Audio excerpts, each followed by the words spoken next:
당신이 붙들고 있는 게 아닙니다. 오히려 누군가가 지금 이 순간에도 당신을 붙들고 계십니다. 기도가 입술에서 나오지 않을 때가 있습니까? 하나님이 정말 듣고 계신지 의심이 드는 순간을 지나고 계십니까? 오늘 이 설교 마지막에 여러분은 두 가지를 발견하게 될 것입니다. 첫째, 하나님이 침묵하시는 것처럼 보일 때 실제로는 무슨 일이 일어나고 있는지. 둘째, 당신의 마지막 한 문장 기도가 어떻게 가족 전체를, 아니, 공동체 전체를 살리는 힘이 되는지 말입니다. 병원 복도에 앉아 검사 결과를 기다리는 시간. 숫자 하나가 인생을 바꿀 수 있다는 걸 알게 되는 순간입니다. 기도는 수없이 했습니다. 그런데 이상하게도 이번엔 기도 끝에 아멘이 잘 붙지 않습니다. 마음 깊은 곳에서 이런 속삭임이 들립니다. 정말 들으실까? 퇴직 후 오후가 길어졌습니다. 거실 소파에 앉아 시계를 봅니다. 아직 3시입니다. 저녁까지 4시간. 텔레비전을 켰다가 끕니다. 전화기를 듭니다. 누구에게 전화할까요? 아이들은 바쁩니다. 친구들은 하나둘 떠났습니다. 새벽 식탁에 혼자 앉습니다. 따뜻한 차 한 잔을 앞에 두고 성경을 폈습니다. 시편입니다. 읽다가 눈물이 납니다. 다윗의 기도가 마치 당신의 기도 같습니다. 여호와여, 내가 주께 부르짖사오니 나의 반석이여 내게 침묵하지 마옵소서. 시 281. 자막 마옵소서. 이 한 문장이 가슴을 칩니다. 혹시 여러분도 이 기도를 드리고 계십니까? 주님, 잠잠하지 마세요. 대답해 주세요. 제가 여기 있습니다. 오늘 우리는 시편 28편을 통해 하나님이 침묵하시는 것처럼 느껴지는 그 순간에 실제로는 무슨 일이 일어나고 있는지 함께 발견하겠습니다. 그리고 더 중요한 건 그 침묵 너머에서 하나님이 어떻게 우리를 붙드시는지 확인할 것입니다. 시편 28편은 다윗의 기도입니다. 그런데 단순한 기도가 아닙니다. 이 시편은 한 사람이 절박함의 바닥에서 시작해서 하나님의 응답을 경험하고 마침내 공동체 전체를 위한 축복으로 나아가는 여정을 담고 있습니다. 1절에서 2절, 다윗은 부르짖습니다. 침묵하지 마옵소서. 이건 절규입니다. 만약 하나님이 대답하지 않으시면 자신은 무덤으로 내려가는 자들과 같이 될 것이라고 말합니다. 시 281. 3절에서 5절, 다윗은 악인들과 자신을 구별해달라고 간구합니다. 겉으로는 평화를 말하지만 속으로는 악을 품은 사람들, 입으로는 좋은 말을 하지만 마음으로는 해를 도모하는 사람들과 함께 끌려가지 않게 해달라고 기도합니다. 시 283. 그런데 6절부터 분위기가 완전히 바뀝니다. 여호와를 찬송하리로다 나의 간구하는 소리를 들으셨도다. 시 286. 자막 들으셨도다. 무슨 일이 일어난 겁니까? 다윗은 이제 고백합니다. 여호와는 나의 힘이요 나의 방패시니. 시 287 부르짖음이 찬양으로 바뀌었습니다. 그리고 마지막 8절과 9절에서 이 경험은 개인을 넘어온 백성, 온 공동체로 확장됩니다. 숨고르기 1초. 이게 오늘 우리가 걸어갈 여정입니다. 바닥의 기도에서 시작해서 마음의 독을 다루고 붙드심을 경험하고 마침내 우리의 기도가 다른 사람들에게까지 영향을 미치는 그 순간까지 말입니다. 침묵의 두려움. 여호와여 내가 주께 부르짖사오니 나의 반석이여 내게 침맥하지 마옵소서. 주께서 내게 잠잠하시면 내가 무덤에 내려가는 자와 같을까 두려워하나이다. 시 281. 다윗은 하나님을 반석이라고 부릅니다. 흔들리지 않는 존재, 의지할 수 있는 분. 그런데 그 반석이 침묵하십니다. 대답이 없습니다. 이게 얼마나 무서운 경험입니까? 우리는 보통 두 가지 침묵을 경험합니다. 첫째는 아직의 침묵입니다. 하나님이 응답하실 건데 아직 때가 안 된 침묵. 이건 견딜만 합니다. 기다리면 됩니다. 그런데 둘째가 있습니다. 혹시의 침묵. 혹시 내 기도가 닿지 않는 건 아닐까? 혹시 하나님이 나를 잊으신 건 아닐까? 혹시 내가 뭔가 잘못해서 외면당하는 건 아닐까? 이 침묵은 견디기 힘듭니다. 다윗은 솔직합니다. 주께서 내게 잠잠하시면 내가 무덤에 내려가는 자와 같을까 두려워하나이다. 시 281. 그는 두려움을 숨기지 않습니다. 위장하지 않습니다. 여러분, 이게 바로 믿음의 기도입니다. 손을 드는 기도. 2절을 보십시오. 내가 주의 성소를 향하여 나의 손을 들고 주께 부르짖을 때에 나의 간구하는 소리를 들으소서. 시 282. 손을 든다는 것. 이건 항복의 제스처입니다. 동시에 간절함의 표현입니다. 주님, 저는 이제 제 힘으로는 안 됩니다. 제가 손을 듭니다. 60대 후반의 한 권사님이 제게 이런 말씀을 하셨습니다.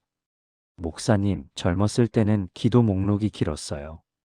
애들 대학, 남편 사업, 시댁 식구들, 전도, 봉사. 그런데 이제는 기도가 짧아요. 주님, 제가 여기 있습니다. 붙들어 주세요. 이게 다예요. 저는 그분께 이렇게 말씀드렸습니다. 권사님, 그게 가장 깊은 기도입니다. 바닥의 기도가 가진 힘. 다윗은 바닥에서 기도합니다. 포장하지 않습니다. 꾸미지 않습니다. 주님, 대답해 주세요. 침묵하지 마세요. 안 그러면 저 죽습니다. 이게 전부입니다. 그런데 이 바닥의 기도가 하나님께 닿습니다. 왜 그럴까요? 하나님은 우리의 화려한 언어를 원하지 않으십니다. 긴 기도문을 원하지 않으십니다. 하나님이 원하시는 건 진실입니다. 우리의 진짜 마음입니다. 불안합니까? 말하십시오. 외롭습니까? 말하십시오. 무섭습니까? 말하십시오. 지쳤습니까? 말하십시오. 주님, 지금 이 시간 바닥에 있는 분들이 있습니다. 그들의 짧은 한마디를 들어주옵소서. 아멘. 3절부터 분위기가 조금 달라집니다. 악을 행하는 자들과 행악하는 자들과 함께 나를 끌지 마옵소서. 그들은 그 이웃에게 화평을 말하나 그들의 마음에는 악독이 있나이다. 시 283. 말과 마음이 다른 사람들. 다윗은 기도합니다. 악인들과 함께 끌려가지 않게 해주세요. 여기서 악인은 누구입니까? 입으로는 괜찮아요. 걱정하지 마세요라고 말하면서 속으로는 다른 생각을 하는 사람들입니다. 겉으로는 친절하게 대하면서 뒤에서는 해를 도모하는 사람들입니다. 그런데 여러분, 우리가 간과하는 게 하나 있습니다. 우리도 때로 그런 사람이 될 수 있다는 겁니다. 입으로는 축복합니다라고 말하면서 속으로는 시기하고 있지 않습니까? 얼굴로는 웃으면서 마음으로는 미워하고 있지 않습니까? 중년과 노년의 마음독. 중년의 독이 있습니다. 비교의 독입니다. 왜 나만 이렇게 힘들까? 다른 사람들은 다 잘 사는 것 같은데 내 인생 뭐 하나 제대로 된 게 있나? 노년의 독도 있습니다. 후회의 독, 원망의 독입니다. 그때 그렇게 하지 말걸. 자식들이 왜 이렇게 무심할까? 하나님은 왜 나한테만 이러실까? 4-5절의 진실. 다윗은 계속 기도합니다. 그들의 행위대로 갚으시며 악한 행실대로 갚으시되 그들의 손이 행한 대로 그들에게 갚아 그들이 받을 것을 주소서. 시 284. 이 구절이 조금 불편하게 느껴질 수 있습니다. 복수를 요청하는 것처럼 들립니다. 그런데 잘 보십시오. 다윗은 직접 복수하지 않습니다. 하나님께 맡깁니다. 주님, 공의로 판단해 주세요. 제가 하지 않을 테니 주님이 하세요. 이게 핵심입니다. 원망과 분노를 품고 사는 것과 그것을 하나님께 내려놓는 것은 완전히 다릅니다. 분노를 품으면 내가 죽습니다. 분노를 내려놓으면 내가 삽니다. 말의 죄를 다루기. 5절을 보십시오. 그들은 여호와께서 행하신 일과 손으로 지으신 것을 생각하지 아니하므로 여호와께서 그들을 허르시고 세우지 아니하시리로다. 시 285. 문제가 뭡니까? 생각하지 아니함입니다. 하나님의 일하심을 보지 못하는 겁니다. 우리도 마찬가지입니다. 우리가 불평하고 원망하고 남을 판단할 때 우리는 하나님이 지금도 일하고 계신다는 걸 잊어버립니다. 오늘 이 시간 한 가지만 결단하십시오. 내 입술에서 나오는 말 중에 독이 있는 말, 누군가를 깎아내리는 말, 절망을 퍼뜨리는 말 한 가지만 끊어보십시오. 주님, 우리 입술을 지켜주옵소서. 우리 마음의 독을 씻어주옵소서. 예수님 이름으로 기도합니다. 아멘. 혹시 오늘 이 시간 마음에 쌓인 원망이나 분노를 내려놓고 싶으신 분이 계십니까? 댓글에 내려놓습니다 라고만 적어주세요. 함께 기도하겠습니다. 6절입니다. 여호와를 찬송하리로다 나의 간구하는 소리를 들으셨도다. 시 286. 무슨 일이 일어난 겁니까? 다윗이 1절에서 침묵하지 마옵소서라고 부르짖었는데 이제 6절에서 들으셨도다라고 고백합니다. 여러분, 이게 중요합니다. 하나님이 갑자기 나타나서 구름 사이로 음성을 들려주신 게 아닙니다. 천사가 나타난 것도 아닙니다. 기적이 일어난 것도 아닙니다. 그런데 다윗은 확신합니다. 들으셨다? 어떻게 알았을까요? 들으심의 증거. 7절에 답이 있습니다. 여호와는 나의 힘이요 나의 방패시니 내 마음이 그를 의지하여 도움을 얻었도다. 그러므로 내 마음이 크게 기뻐하며 내 노래로 그를 찬송하리로다. 시 287. 힘과 방패. 이 두 단어가 핵심입니다. 힘은 뭡니까?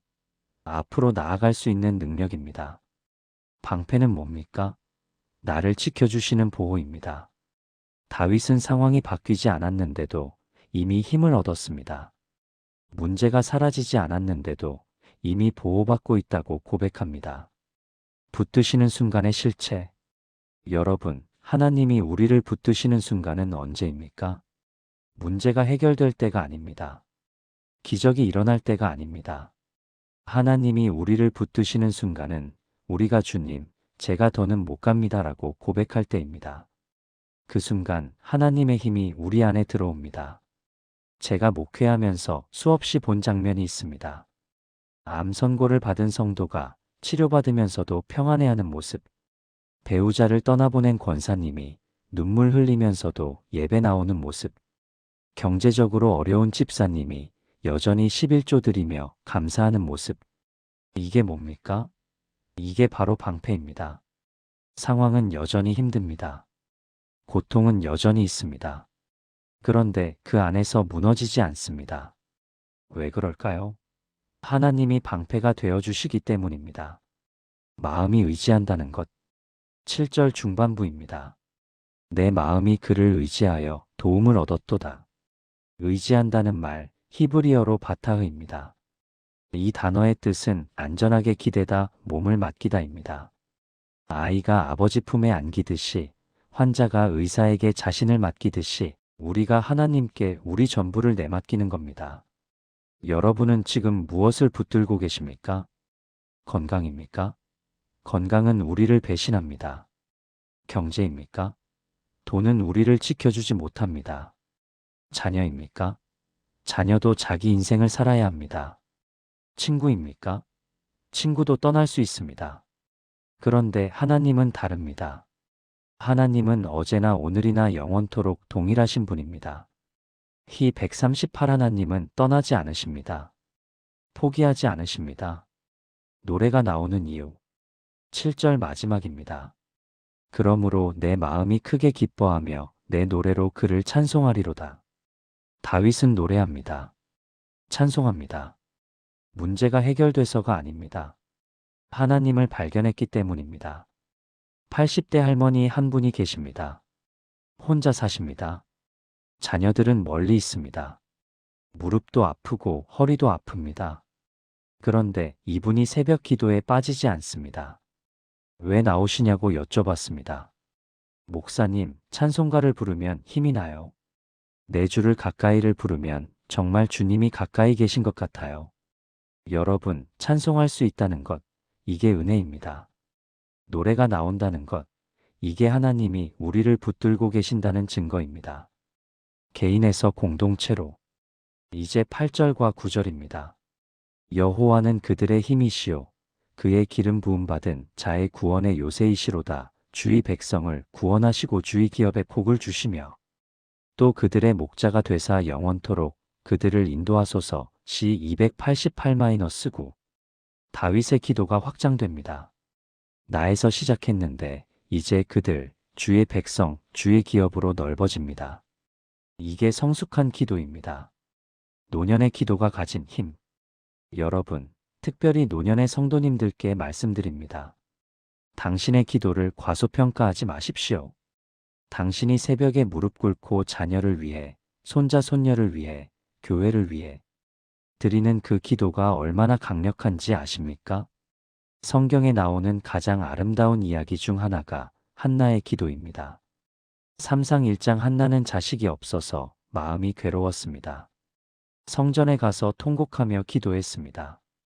그런데 그 기도가 무엇을 낳았습니까? 사무엘을 낳았습니다. 그리고 사무엘은 이스라엘의 사사이자 선지자가 되어 한 시대를 이끌었습니다. 한 사람의 기도가 한 시대를 바꿨습니다. 목자 되심. 9절 마지막입니다. 또 그들의 목자가 되사 영원토록 그들을 인도하소서. 목자라는 단어가 나옵니다. 목자는 양을 버리지 않습니다. 목자는 양을 지킵니다. 목자는 양을 인도합니다. 예수님은 이렇게 말씀하셨습니다. 나는 선한 목자라. 선한 목자는 양들을 위하여 목숨을 버리거니와. 요천 11. 여러분, 우리에게는 목자가 계십니다. 우리를 영원토록 인도하실 목자가 계십니다. 그분은 지금도 우리를 부르고 계십니다. 그분은 지금도 우리를 찾고 계십니다. 그분은 지금도 우리를 붙들고 계십니다. 오늘 이 시간 기도 제목이 하나 있으신 분은 댓글에 남겨주십시오. 길게 쓰지 않으셔도 됩니다. 한 문장이면 충분합니다. 함께 기도하겠습니다. 자, 이제 정리하겠습니다. 오늘 이 설교를 듣고 나서 우리가 당장 할 수 있는 3가지입니다. 한 문장 기도를 드리십시오. 복잡한 기도가 아닙니다. 시편 28편 1절을 당신의 말로 바꿔보십시오. 주님, 침묵하지 마세요. 주님, 저 여기 있습니다. 주님, 제 기도를 들어주세요. 이 한 문장을 오늘 하루 3번, 아침, 점심, 저녁에 드려보십시오. 길게 할 필요 없습니다. 10초면 됩니다. 입술의 독을 하나만 끊으십시오. 시편 28편 3-5절이 우리에게 준 교훈입니다. 오늘부터 당장 한 가지 말만 끊어보십시오. 불평하는 말 한마디, 누군가를 판단하는 말 한마디, 자신을 깎아내리는 말 한마디. 대신 이렇게 바꿔보십시오. 감사합니다. 주님이 함께 하십니다. 나는 하나님의 자녀입니다. 작은 변화가 큰 변화를 만듭니다. 하루 5분, 시편 28편을 붙드십시오. 성경을 펴십시오. 시편 28편을 찾으십시오. 9절밖에 안 됩니다. 하루 5분, 이 시편을 천천히 읽으십시오. 소리내어 읽으십시오. 특별히 7절을 외우십시오. 여호와는 나의 힘이요, 나의 방패시니. 이 한 문장이 당신의 하루를 지킬 것입니다. 하나님 아버지, 지금 이 순간에도 우리를 붙들고 계심을 믿습니다. 우리가 약할 때 주님은 우리의 힘이 되시고, 우리가 두려울 때 주님은 우리의 방패가 되십니다. 오늘 이 말씀을 듣는 모든 분들에게 주님의 살아계심을 경험하게 하옵소서. 우리의 한 문장 기도를 들어주옵소서. 예수님의 이름으로 기도합니다. 아멘. 오늘 이 말씀이 은혜가 되셨다면 혹시 주변에 지금 힘들어하는 분이 계십니까? 이 영상을 한 분께만 공유해 주십시오. 그리고 구독과 알림 설정을 해두시면 다음 말씀도 함께 나눌 수 있습니다. 다음 시간에도 하나님의 말씀으로 여러분을 찾아뵙겠습니다. 여러분을 축복합니다. 평안하십시오.